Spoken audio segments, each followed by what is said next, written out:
Congolaises et Congolais, chers compatriotes, je voudrais, avant toute chose, remercier l'Éternel Dieu pour toutes ses bénédictions.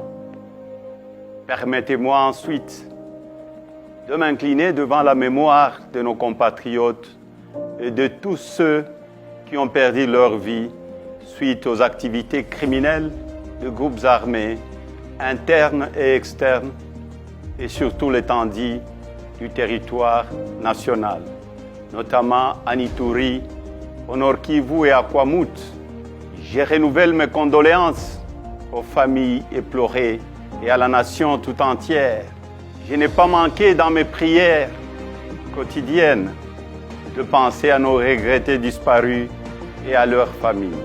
Aucun de Congolais, ni toute autre personne vivant dans notre pays ne devrait payer de sa vie du fait de l'incapacité des autorités établies à protéger les citoyens et leurs biens. Chers compatriotes, la vie de nos concitoyens ne peut être sacrifiée sur l'autel des intérêts égoïstes. C'est ici pour moi l'occasion d'honorer la mémoire des victimes de la barbarie et des injustices, parmi lesquelles notre regretté frère et camarade de Rez-Mémoire, Chérimain Okende, dont le corps est toujours gardé depuis bientôt 4 mois entre les mains de la justice, sans aucune explication, prolongeant ainsi une douleur inacceptable ressentie par sa famille et ses proches. Mes pensées vont également à tous nos compatriotes qui croupissent injustement en prison pour des raisons purement politiques. Chers compatriotes, s'agissant du processus électoral en cours, le pays le plus peuplé d'Afrique centrale, la République démocratique du Congo, ira aux urnes le 20 décembre prochain pour élire son 6e président, ainsi que le représentant du peuple à plusieurs niveaux. Ce processus se déroule dans un contexte de conflit armé persistant dans la partie est du pays et suscite également beaucoup d'inquiétudes sur plusieurs plans. Malgré les faiblesses observées et plusieurs fois dénoncées, je tiens à saluer l'attitude de la CENI et la Cour constitutionnelle pour le traitement équitable des candidatures à l'élection présidentielle. Je les exhorte à garder la même attitude jusqu'à la fin du processus électoral en vue de redorer l'image de notre pays.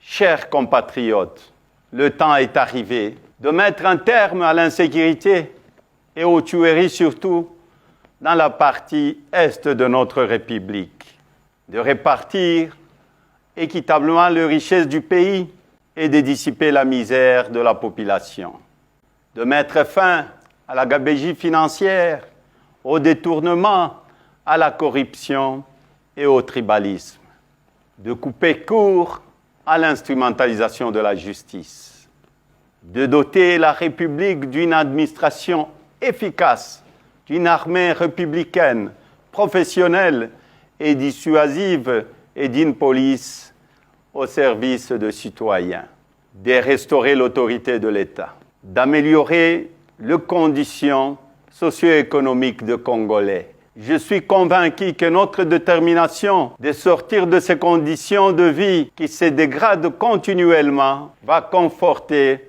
notre énergie, notre sens de responsabilité et notre maturité pour mettre fin à la gouvernance chaotique qui nous est imposée. Bref, il est temps de rendre la dignité aux Congolaises et aux Congolais. Le beau temps est arrivé. Il est à notre portée. Mon combat est l'instauration de la démocratie et d'un état de droit où il fera bon vivre. S'inspirant de certains enseignements de nos illustres disparus, je citais Joseph Kasavubu, le président Joseph Désiré Mobutu, le président Laurent Désiré Kabila et le premier ministre Patrice Emery Lumumba. Je soutiendrai qu'il est temps d'écrire ensemble notre propre histoire une histoire de gloire, de dignité et non d'injustice.